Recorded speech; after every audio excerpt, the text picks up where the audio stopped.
നമ്മുടെ കേരളത്തിൽ പിറന്നു വീണ ഓരോ മനുഷ്യൻ്റെയും സ്വകാര്യ അഹങ്കാരമാണ് മോഹൻലാൽ എന്ന നടൻ, ഒപ്പം ഷാജി എൻ കരുൺ എന്ന സംവിധായകനും. 1999 മെയ് മാസം 21 കാൻസ് ഇൻ്റർനാഷണൽ ഫിലിം ഫെസ്റ്റിവലിൽ പ്രീമിയർ ചെയ്ത മലയാളത്തിൻ്റെ എക്കാലത്തെയും വിശ്വോത്തര ചിത്രമായ വാനപ്രസ്ഥത്തിന് ഇതാ 25 വയസ്സ് തികയാൻ പോകുന്നു. ഇന്ന് തിരക്കഥയുടെ രീതിശാസ്ത്രം ചർച്ച ചെയ്യുന്നത് വാനപ്രസ്ഥം എന്ന സിനിമയുടെ കഥയാണ്. മോഹൻലാൽ എന്ന യാത്രയുടെ കഥയാണ്. ഷാജി എൻ കരുൺ എന്ന കടലിൻ്റെ കഥയാണ്. എല്ലാവർക്കും തിരക്കഥയുടെ രീതിശാസ്ത്രത്തിലേക്ക് സസ്നേഹം സാദരം സ്വാഗതം.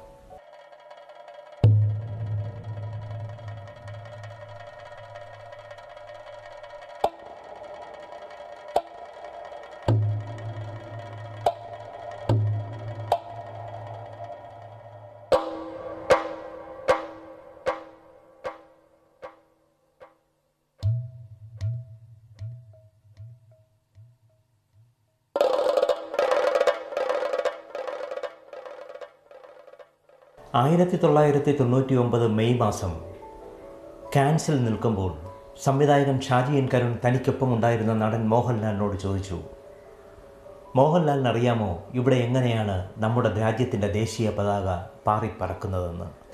മോഹൻലാൽ നോക്കുമ്പോൾ വിവിധ രാജ്യങ്ങളുടെ ദേശീയ പതാകകൾക്കിടയിൽ നമ്മുടെ മാതൃരാജ്യത്തിൻ്റെ ദേശീയ പതാക അതാ സ്വാഭിമാനം പാറിക്കളിക്കുന്നു. മോഹൻലാലിന് തീർച്ചയായും അതിനൊരു മറുപടി ഉണ്ടായിരുന്നില്ല. അപ്പോൾ ഷാജി എൻ കരുൺ പറഞ്ഞു, നമ്മുടെ ചിത്രമായ വാനപ്രസ്ഥം ഇവിടെ ഉള്ളതുകൊണ്ടാണ് നമ്മുടെ രാജ്യത്തിൻ്റെ പതാക ഇവിടെ ഇങ്ങനെ പാറിക്കളിക്കുന്നതെന്ന്. ഇന്ത്യയുടെ പതാക, ഇന്ത്യയുടെ ദേശീയ പതാക, നമ്മുടെ മാതൃരാജ്യത്തിൻ്റെ ദേശീയ പതാക വിവിധ ലോകരാജ്യങ്ങളിൽ പാറിക്കളിപ്പിച്ച സംവിധായകനാണ് ഷാജി എൻ കരുൺ. തിരുവനന്തപുരത്തെ പൂജപ്പുരം ഉടവുമുകളിലാണല്ലോ മോഹൻലാലിൻ്റെ വീട്. ഇതിനടുത്ത് വളരെ പ്രശസ്തമായൊരു മഹാദേവ ക്ഷേത്രമുണ്ട്, ചെങ്കള്ളൂർ മേജർ മഹാദേവ ക്ഷേത്രം. അവിടെ ഉത്സവകാലത്ത് കഥകളി വരിക സാധാരണയായിരുന്നു, അതും മേജർ സെറ്റ് കഥകളി.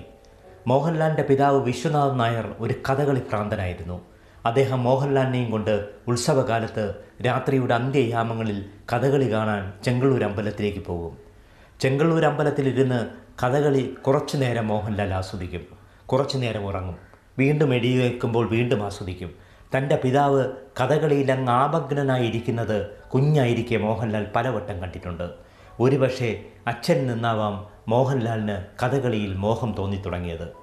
പെട്ടെന്നൊരു ദിവസം സംവിധായകൻ ഷാജി എൻ കരുൺ തനിക്ക് താനൊരു കഥകളി നടനായി അഭിനയിക്കണം എന്ന് പറയുമ്പോൾ പെട്ടെന്ന് മോഹൻലാൽ ഓർത്തത് തൻ്റെ പിതാവിനെയാണ്. പിതാവിനോടൊപ്പം താൻ കണ്ട കഥകളിയും. എപ്പോഴെങ്കിലും കഥകളി കണ്ടിട്ടുണ്ടോ എന്ന് ഷാജി എൻ കരുൺ മോഹൻലാലിനോട് ചോദിച്ചു.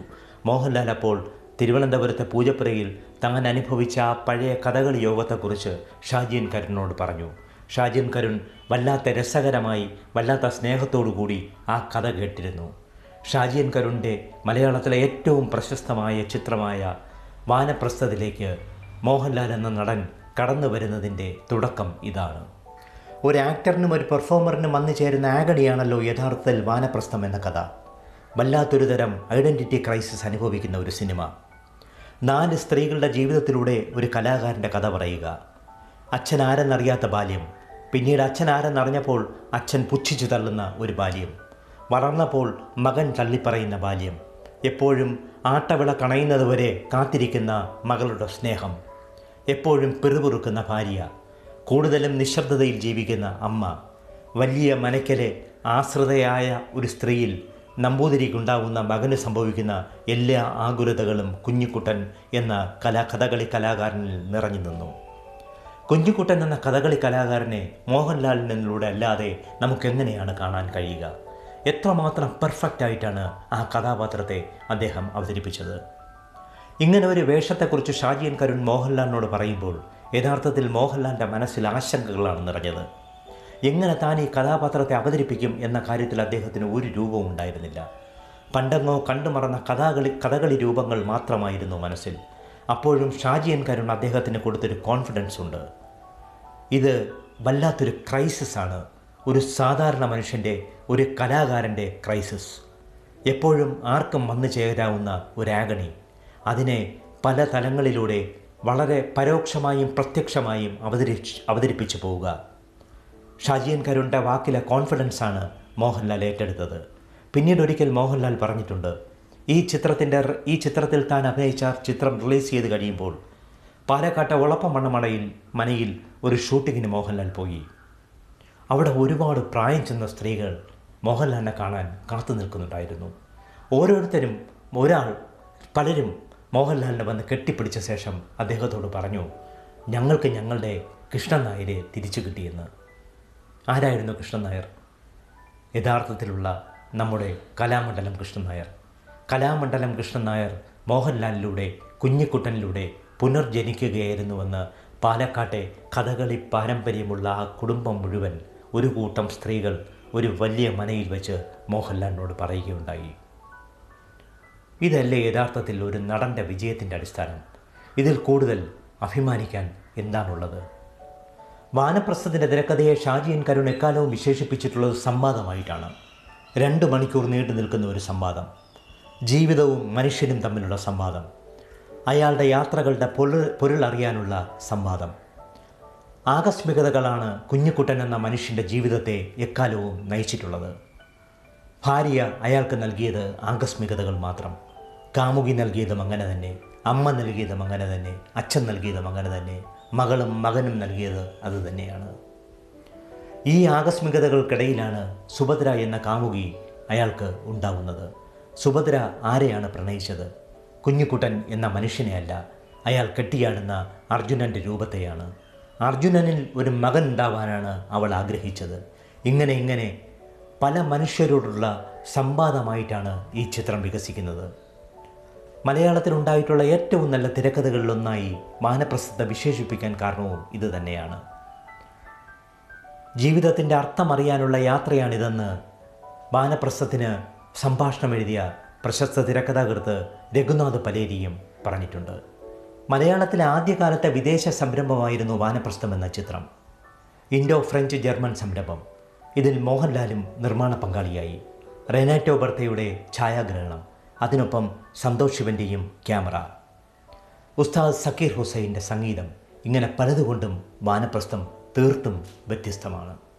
കേരളം കണ്ടിട്ടുള്ള ഏറ്റവും വലിയ കലാരൂപമായ കഥകളി, കേരളം കണ്ടിട്ടുള്ള ഏറ്റവും വലിയ കലാകാരനായ മോഹൻലാൽ, ഇവ രണ്ടും തമ്മിലുള്ള രസകരമായ സമന്വയമാണ് വാനപ്രസ്ഥം എന്ന സിനിമയെന്ന് ഷാജി എൻ കരുൺ പിന്നീട് പറഞ്ഞിട്ടുണ്ട്. എത്ര കാലം കഴിഞ്ഞാലും വാനപ്രസ്ഥം എന്ന സിനിമയ്ക്ക് തേയ്മാനം സംഭവിക്കുകയില്ലെന്ന് അദ്ദേഹത്തിന് ഉറപ്പുണ്ട്. ഒരു 50 കൊല്ലം കഴിഞ്ഞാലും ഇന്ന് കാണുന്ന അതേ തെളിമയോടുകൂടി വാനപ്രസ്ഥം മലയാളത്തിൽ നിലനിൽക്കും. അതിന് കാരണം എന്താണ്? അതിൻ്റെ കഥ തന്നെയാണ്. ആ കഥ കണ്ടെത്തിയ രീതി തന്നെയാണ്. ലോകത്തിലെ എല്ലാ കലാകാരന്മാരുടെയും മനസ്സിൽ വല്ലാത്തൊരു നഷ്ടബോധം എപ്പോഴും ഉണ്ടാവും. ചിരിച്ചുകൊണ്ടിരിക്കുകയും സന്തോഷിച്ചുകൊണ്ടിരിക്കുകയും ചെയ്യുന്ന ഒരാൾക്ക് ഒരുപക്ഷെ നല്ലൊരു കലാരൂപം ഒരിക്കലും സൃഷ്ടിക്കാനാവുകയില്ല. ഒരാളുടെ മനസ്സിലുണ്ടാവുന്ന ആശങ്കകളും സങ്കടങ്ങളുമാണ് അത് കലയായി പിന്നീട് പരിണമിക്കുന്നത്. ചിരിച്ചുകൊണ്ടിരിക്കെ തനിക്ക് നല്ല കവിത എഴുതാൻ കഴിഞ്ഞിട്ടില്ലെന്ന് പണ്ട് സുഗതകുമാരി പറഞ്ഞിട്ടുണ്ട്. ഏതാണ്ട് ഇതേ മട്ടിൽ തന്നെയാണ് നമ്മൾ വാനപ്രസ്ഥത്തിലെ കുഞ്ഞുകുട്ടനെയും കാണുന്നത്. കുഞ്ഞിക്കുട്ടൻ നിറഞ്ഞാടുമ്പോൾ ആ മനുഷ്യൻ്റെ മനസ്സ് വികാര നിർഭരമാവുകയാണ്. പലതരം സംഘർഷങ്ങളിലൂടെ അയാൾ യാത്ര ചെയ്യുകയാണ്. ഷാജി എൻ കരുൺ ഓരോ മനുഷ്യരെയും സശ്രദ്ധം പഠിക്കുന്ന സംവിധായകനാണ്, തിരക്കഥാകൃത്താണ്, ക്യാമറാമാനാണ്. അതിൽ നിന്നാണ് അദ്ദേഹം ഇത്തരമൊരു കഥയ്ക്ക് രൂപം നൽകിയത്. കലയുടെ അടിസ്ഥാന സ്വഭാവം സങ്കടമാണ്. ആ സങ്കടത്തിൽ നിന്നാണ് ഇങ്ങനെ ഒരു കഥ പിറവികൊള്ളുന്നത്.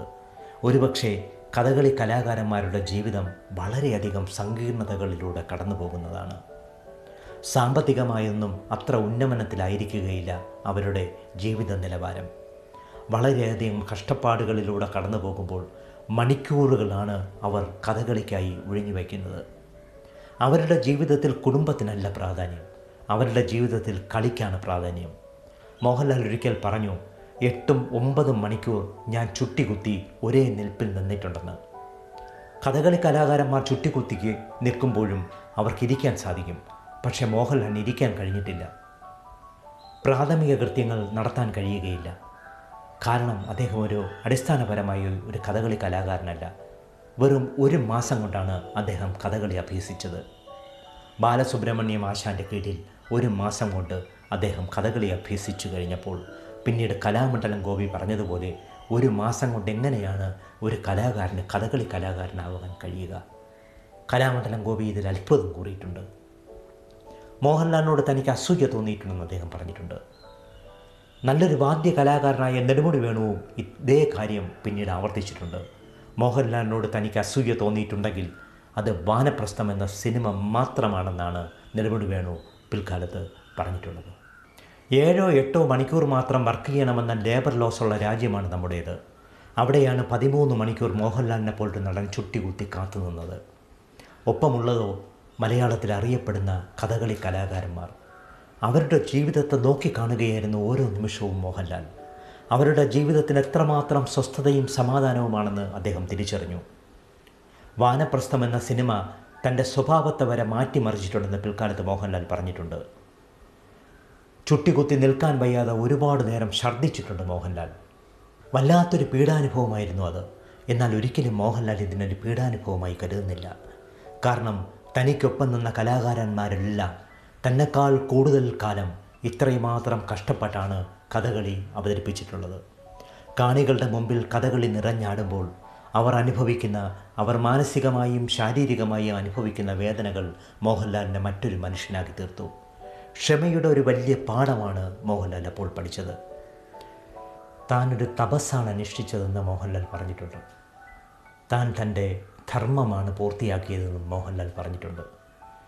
കഥകളി എന്ന ആഗോള കലയെ ഒരു കർമ്മമായി മനസ്സാവരിച്ച് ഒരു ധ്യാനത്തിലെന്ന വണ്ണം നന്നായി അഭിനയിച്ച് ലോകത്തിന് മുമ്പിൽ അദ്ദേഹം കാണിച്ചു കൊടുത്തു.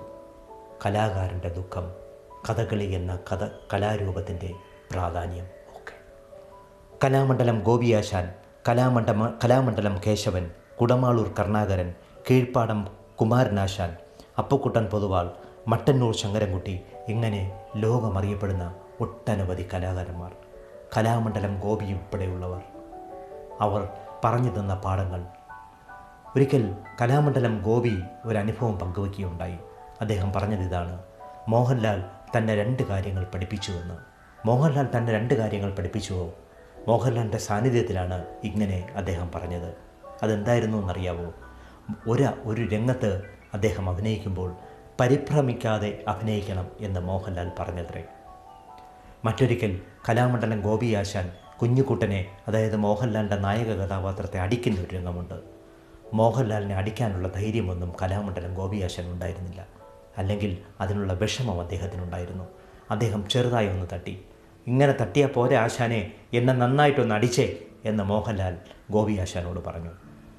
അപ്പോഴും വളരെ വിഷമത്തോടു കൂടിയാണ് താൻ ആ നടനെ അടിച്ചതെന്ന് കലാമണ്ഡലം ഗോപിയാശാൻ പിൽക്കാലത്ത് പറഞ്ഞിട്ടുണ്ട്. മോഹൻലാൽ ഇത് കേട്ട് കുടുകുട ചിരിക്കുകയുണ്ടായി. ചിത്രീകരണത്തിനിടയിൽ കലാമണ്ഡലം ഗോപിയാശാൻ ഷാജീൻ കരുണിനോട് പറഞ്ഞ രസകരമായ ഒരു കാര്യം പിൽക്കാലത്ത് ഷാജീൻ കരുൺ പ്രേക്ഷകരോട് പറഞ്ഞിട്ടുണ്ട്. അതായത്, എനിക്കൊരാഗ്രഹമുണ്ട് എന്നാണ് ഗോപിയാശാൻ ഷാജീൻ കരുണിനോട് പറഞ്ഞത്. അപ്പോഴും മോഹൻലാലിൻ്റെ സാന്നിധ്യമുണ്ടായിരുന്നു. എന്താണ് ആശാൻ്റെ ആഗ്രഹം എന്ന് മോഹൻലാൽ ആശാനോട് ചോദിച്ചു. ഈ സിനിമയിൽ എനിക്കെൻ്റെ മുഖം ഒന്ന് കാണിക്കണം, പറ്റുമോ ഷാജി സാറേ എന്നായിരുന്നു അദ്ദേഹം ചോദിച്ചത്.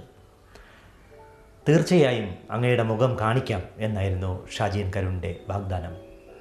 എവിടെയാണ് മുഖം കാണിക്കുക? കഥകളി കലാകാരന്മാർക്ക് എവിടെയാണ് മുഖം? ഇവിടെയാണ് നേരത്തെ പറഞ്ഞ ഐഡൻറ്റിറ്റി ക്രൈസിസ് നമ്മൾ അനുഭവിക്കുന്നത്. മുഖമില്ലാത്ത ഒരു കൂട്ടം കലാകാരന്മാരാണ് കഥകളി കലാകാരന്മാർ. അവരുടെ പ്രകടനം മാത്രമാണ് നമ്മൾ കാണുന്നത്. അവരുടെ സൗന്ദര്യം മാത്രമാണ് നമ്മൾ കാണുന്നത്. അവരെ നമ്മൾ കാണുന്നത് വർണ്ണങ്ങളായാണ്, വ്യക്തികളായല്ല. എന്തെല്ലാമായിരിക്കും ആ മനസ്സിനുള്ളിൽ അലയടിക്കുന്ന ദുഃഖങ്ങൾ. ഇതാണല്ലോ വാനപ്രസ്ഥത്തിന് വേണ്ടി ഷാജീൻ കരുൺ അന്വേഷിച്ചത്. ഈ ഒരു വിഷമം പ്രേക്ഷകർക്ക് മുമ്പിൽ കൊണ്ടുവരാനാണ് കുഞ്ഞിക്കുട്ടൻ എന്ന കലാകാരനിലൂടെ മോഹൻലാൽ ശ്രമിച്ചത്. ഒടുവിൽ അയാളുടെ മരണം, അത് ആത്മഹത്യയാണോ, അത് സ്വയം ഹത്യയാണോ, അതോ അസാധാരണ മരണമാണോ എന്ന് തിരിച്ചറിയാൻ പറ്റാത്തൊരു സമസ്യയായി മാറുന്ന മരണം. ഇങ്ങനെ ജീവിതത്തിനെ പലതരത്തിൽ നോക്കിക്കാണുന്ന ഒരു സിനിമയാണല്ലോ വാനപ്രസ്ഥം. അത് തന്നെയാണ് മലയാളത്തിലെ എക്കാലത്തെയും സീരിയസ് സിനിമകളിലൊന്നായി വാനപ്രസ്ഥം മാറി നിൽക്കാനുള്ള കാരണവും. ചിന്തിക്കുന്ന ചെറുപ്പക്കാർ ഇന്നും വാനപ്രസ്ഥം കാണുന്നു. ചിന്തിക്കുന്ന ചെറുപ്പക്കാർ ഇന്നും വാനപ്രസ്ഥത്തെ പുനർവായനയ്ക്ക് വിധേയമാക്കുന്നു. മോഹൻലാൽ എന്ന നടൻ്റെ എക്കാലത്തെയും മികച്ച 10 കഥാപാത്രങ്ങളിലൊന്നാണ് വാനപ്രസ്ഥത്തിലെ കുഞ്ഞുകുട്ടൻ. തിരക്കഥയുടെ രീതിശാസ്ത്രം കേട്ടുകൊണ്ടിരുന്ന എല്ലാ പ്രേക്ഷകർക്കും നന്ദി. അടുത്ത ലക്കം കാണുന്നതുവരെ നമസ്കാരം.